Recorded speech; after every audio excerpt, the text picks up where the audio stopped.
Hi, shoutout mga kaumay. Time day check. And mom, it's on November 13.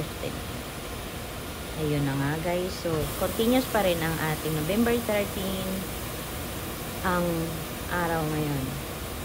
Oh, araw? Day.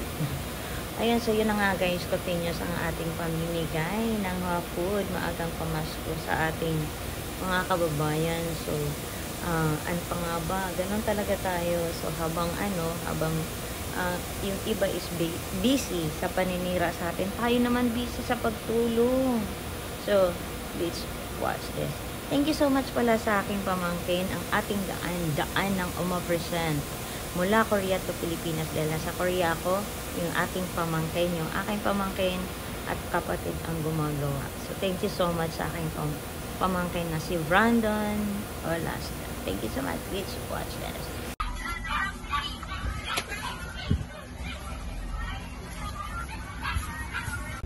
Hi guys! Dito na naman po kami at nagbigay po ulit kami ng pagkain mula kay Oma Present sa mga kababayan natin. Tara, samahan niyo kami!